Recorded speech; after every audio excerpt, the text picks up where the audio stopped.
heart gets broke. By your side when you're all alone, I will be there. When you're down and down on your luck, things got tough and you've had enough. When you fall down, I'ma pick you up. I will be there. I'll be there, I'll be there, I'll be there for you. I'll be there, I'll be there, I'll be there for you. When you're down and down on your luck, things got tough and you've had enough. Whoa, I'll be there, I'll be there, I'll be there for you. Good morning, Eagle Nation. It's Wednesday. It is the 147th day of school, if I've not lost count. It's the 6th of April, wherever you may be. Please stop and stand. Let us rise together for this morning's Pledge of Allegiance. I pledge allegiance to the flag of the United States of America and to the republic for which it stands, one nation, under God, indivisible, with liberty and justice for all. Thank you. Before you're seated, I invite you to join me in good health, in good habits, and in good practice. And we're going to knock out, well, we did 17. Did we do 19? Let's do 19. If not, let's do it again. Here we go. 1, 2, 3, 4, 5, 6, 7, 8, 9, 10, 11, 12, 13, 14, 15, 16, 17, 18, 19. That does it. We knocked out the prime numbers between 1 and 20. Listen up, the song you just heard, I'll Be There for You. Or I'll Be There, excuse me. It's a song dedication from Anaya B. By Gabriella B. to everybody to let them know somebody is always going to be there for you. And it's true.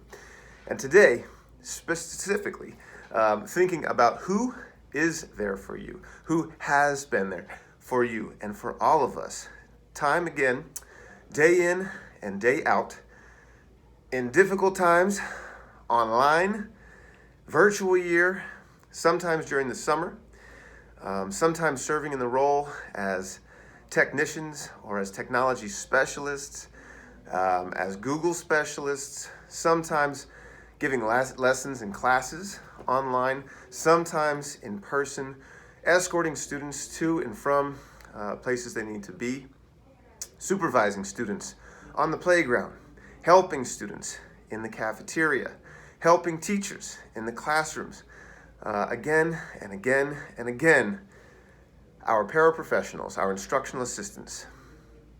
Today, we celebrate them, and across this nation, we celebrate all paraprofessionals and instructional assistants. But we are very fortunate at Emerson. In Ms. Mauer's room, we have Ms. Kathy Brown, Ms. Jasmine Haley, Ms. Betty Sample.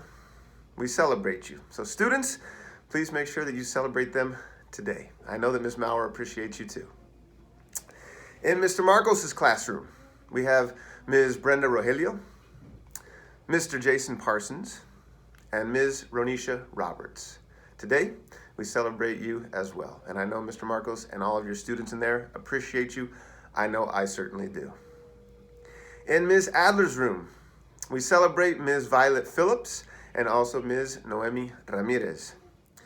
We are grateful for them and all that they do. I know Ms. Kelly is, and I know that the students in there are as well.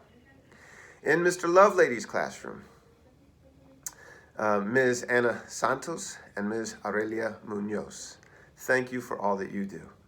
And of course, while he's serving as Mr. Marcos right now in the teaching role, I want to also specially recognize that Marcos Santos is one of our paraprofessionals extraordinaire who's been a sub this year in many facets, who has been able to bend and flow and go wherever he has been needed. And always, always, always, wherever students needed him to be, always with a positive attitude, always with a smile. And I know that's true of so many of the rest of you as our paraprofessionals. And of course, I will not forget Mr. Victor Cruz. Mr. Victor Cruz has been with us now for a couple of years, online and offline, in all kinds of classrooms, in 5th grade, in 6th grade, in 4th grade, in kindergarten, and soon to be helping in 3rd grade as well. And like all of our others, Mr. Victor also says, where do you need me to go? Where do students need to be? And we greatly appreciate that. So, without further ado, I'd like us to honor all of our paraprofessionals, all of our instructional assistants, because without them, our system would crumble. Our system would break. We would be too rigid, and they allow us to be loose, to be nimble, and to attract only the good vibes. So, when you see them today, whether it's in a hallway, a cafeteria, or on the playground, please be sure that you thank them. We also have 5 dozen donuts for you teachers and staff to celebrate all of our instructional assistants. Look for those, and let's make sure our instructional assistants have first dibs before we join in and have a bite to eat in their honor. Thank you all. That's it for today. Let's get to some words of wisdom. And today, before we get to words of wisdom about open-mindedness, I want to continue to share with you as we celebrate National Autism Awareness Month. These are the things that we've already covered in the past, that these are the lessons we've learned so far, that all people with autism are unique. That's important, right? If you know one person with autism, well, you know one person with autism, but each person is unique. Second thing we learned is that those with autism may respond socially in atypical ways that maybe we're not expecting, or maybe ways that we are not used to. But this has to do simply with the way that their brain functions. Today, we will add to this a couple of different things. We'll add to this, let's add simply one thing. As it relates to the social aspect, sometimes what we find that many people with autism find difficulty seeing things from another's perspective. But if we're honest with ourselves, it's true of us too, all of us.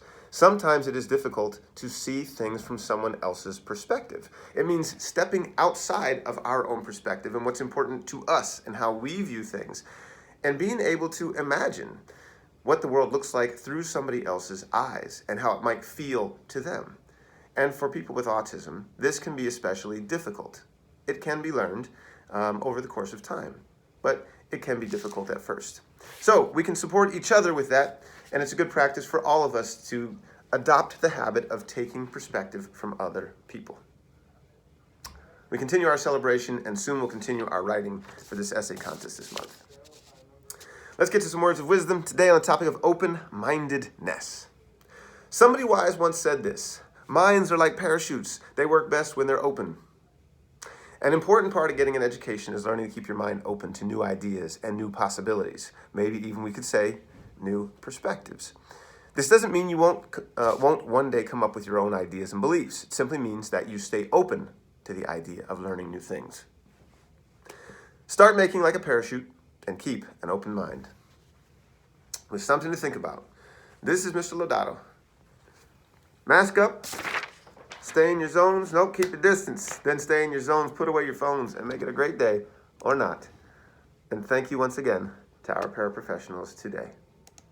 When your heart could use a break, and it's too broken to be open, I'll be patient, I will wait.